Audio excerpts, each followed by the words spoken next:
नमस्कार दोस्तों, मैं आपके अपने चैनल कहानी डेली में आपका स्वागत करती हूँ। आज जैसा कि हम लोग विक्रमावतार सीरीज देख रहे थे, आज भाग 16 देखेंगे जिसका शीर्षक होगा कौन अधिक साहसी। चंद्रशेखर नाम में रतन दत्त नाम का एक सेठ रहता था। उसकी एक लड़की थी, उसका नाम उन्मादिनी था। जब वह बड़ी हुई तो रतन दत्त ने राजा के पास जाकर कहा कि आप चाहे तो उसे ब्याह कर लीजिए। राजा ने 3 दासियों को लड़की को देख आने को कहा।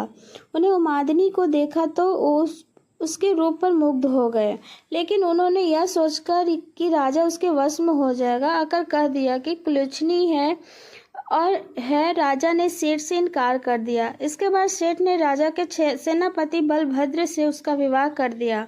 वे दोनों अच्छी तरह से रहने लगे। एक दिन राजा की सवारी उस रास्ते से निकली। उस समय उन्मादिनी अपने कोठे पर खड़ी थी। राजा की उस पर निगाह पड़ी तो उस पर मोहित हो गया। उसने पता लगाया, मालूम हुआ कि वह सेठ की लड़की है। राजा ने सोचा, हो न हो जिन दासियों को मैंने भेजा था उन्होंने छल किया है। राजा ने उन्हें बुलाया तो उन्होंने आकर सारी बात सच सच कह दी। इतने में सेनापति वहां आ गया। उसने राजा को बेचैनी मालूम हुई। उसने कहा, स्वामी, उन्मादिनी को आप ले जाइए। राजा ने गुस्सा होकर कहा, क्या मैं अधर्मी हूँ जो पराई स्त्री को ले जाऊं?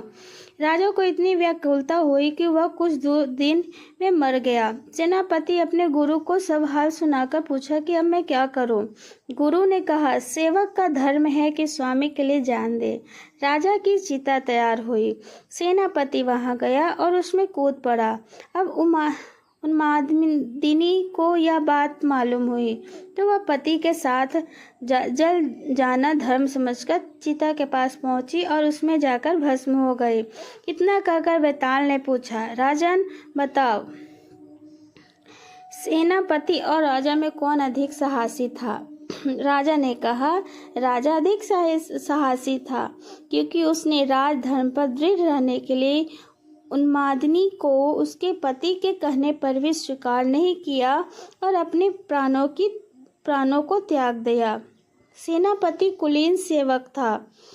अपने स्वामी की भलाई में उसका प्राण देना अचरज की बात नहीं। असली काम तो राजा ने किया कि प्राण छोड़कर भी राजधर्म नहीं छोड़ा। राजा का यह बात उत्तर सुनकर बेताल फिर पेड़ पर जा लटका। राजा उसे पुनः पकड़कर लाया। तब उसने फिर एक कहानी सुनाई। वो कहानी मैं अगले पार्ट में आपको सुनाऊंगी। अगर आपको वीडियो अच्छा लगा तो प्लीज़ लाइक शेयर और सब्सक्राइब कीजिएगा। Thank you and have a good day.